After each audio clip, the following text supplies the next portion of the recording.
The doors weren't even open yet, but something inside Nissan Stadium was already making noise. Hours before Showtime in Nashville, a wave of anticipation swept through the city as details of an unusually intense and meticulously crafted concert setup began to emerge. What started as routine pre-show preparations quickly turned into a moment of intrigue as crew members, early arriving staff, and a handful of insiders hinted at something far beyond a standard stadium performance. The headline wasn't just about another tour stop, it was about a production that appeared to redefine scale, precision, and emotional impact in real time. At the center of it all is Bruno Mars, whose The Romantic Tour has steadily built a reputation for turning live music into immersive spectacle. But Nashville, according to early observations, may represent a new peak. Inside Nissan Stadium, sources described a sprawling stage architecture featuring multi-layered LED panels, dynamic lighting rigs suspended across multiple axes, and a runway extension designed to bring the artist closer to fans in ways that feel almost cinematic. The visual language of the show, insiders say, blends retro soul aesthetics with futuristic design, an intentional contrast that reflects Bruno Mars's evolving artistic identity. What truly sparked conversation, however, was the soundcheck. Typically, a closed, technical rehearsal meant only for calibration, this particular session quickly became the stuff of legend among those who witnessed fragments of it. According to several crew members and production staff, the soundcheck didn't feel like a rehearsal, it felt like a performance. There was a moment where everything just clicked, said one audio technician who has worked on multiple stadium tours. You expect adjustments, stops, corrections, but this? It flowed. It felt finished, and honestly, it caught people off guard. The reaction wasn't limited to technical teams. Stadium personnel reportedly paused mid-task to watch, drawn in by the clarity and power of the sound system. A security staff member described the experience as surreal, noting that even without a crowd, the energy inside the venue felt fully alive. It was like the building itself was reacting, the staffer said. You could feel the bass in your chest, but it wasn't overwhelming. It was controlled, intentional. That level of control has become a defining characteristic of Bruno Mars's live performances. Known for his precision, musicality, and relentless attention to detail, he has consistently pushed the boundaries of what a pop concert can deliver. Yet, Nashville appears to signal something more, a shift from excellence to reinvention. Industry observers have been quick to note the significance of this moment.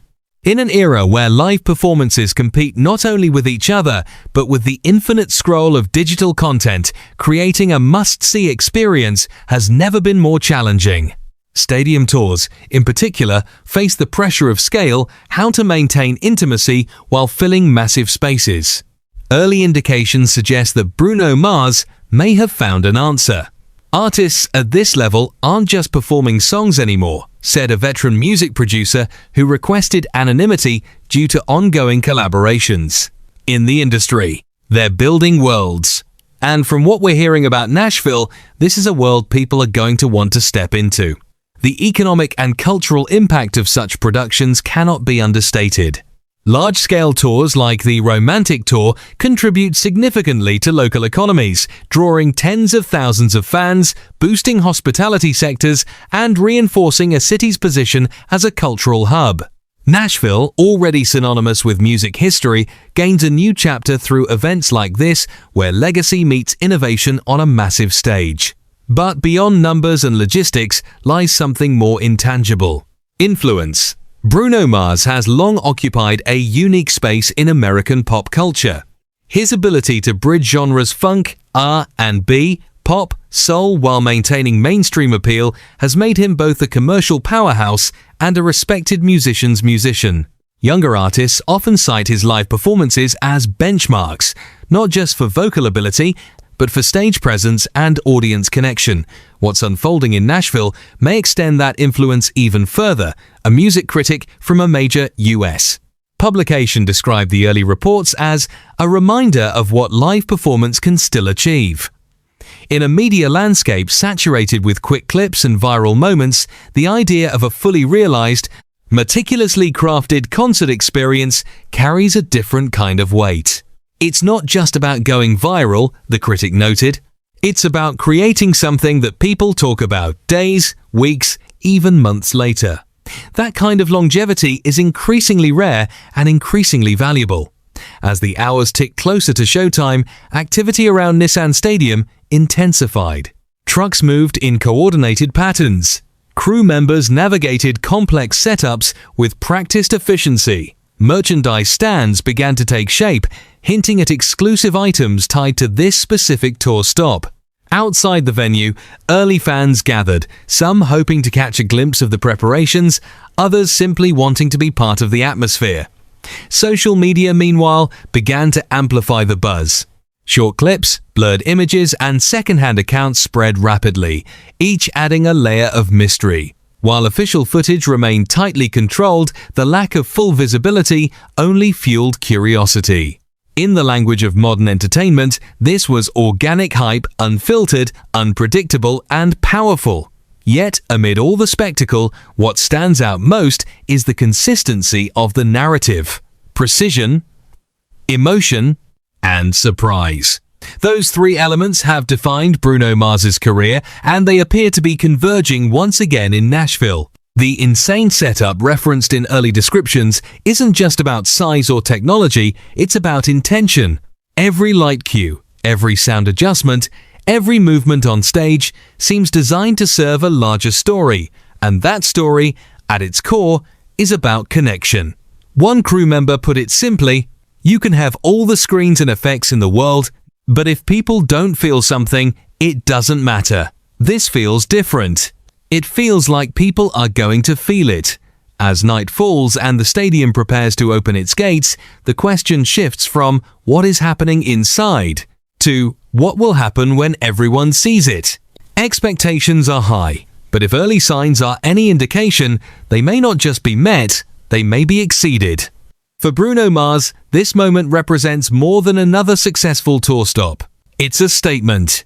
A demonstration that even at the highest level of success, there is still room to evolve, to surprise, and to push boundaries. Looking ahead, the implications are clear. If Nashville delivers on its early promise, it could set a new standard for stadium performances, not just for this tour, but for the industry as a whole. Other artists will take note. Producers will analyze. Fans will compare. And in that ripple effect lies the true measure of impact. Because in the end, it's not just about one night in one city.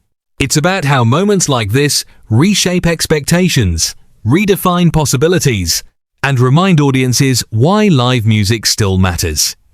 As the lights prepare to rise and the first notes get ready to echo across Nissan Stadium, one thing is certain. This isn't just another concert. It's a moment in motion, one that could leave a lasting mark on the career of Bruno Mars and the future of live performance itself. As the first wave of fans begins to fill the stadium, the atmosphere shifts from anticipation to electricity. Conversations turn into cheers. Phone cameras rise, ready to capture every second. And, behind the curtain, the final cues are being called with surgical precision. For Bruno Mars, moments like this are not left to chance. Every transition, every pause, every burst of sound has been rehearsed until it feels effortless. Yet the goal is never perfection alone, it's emotion. Insiders suggest that what makes this Nashville show stand out is not just the scale, but the pacing. The way the performance builds, breathes, and then explodes into moments that feel spontaneous, even though they are carefully designed. A touring musician who has previously shared stages with major pop acts described the approach as controlled chaos. He explained, "The audience thinks it's happening in the moment, like anything could go wrong or change. But that's the magic. Everything is mapped out, and still, it feels alive." That illusion of spontaneity may be Bruno Mars's greatest strength.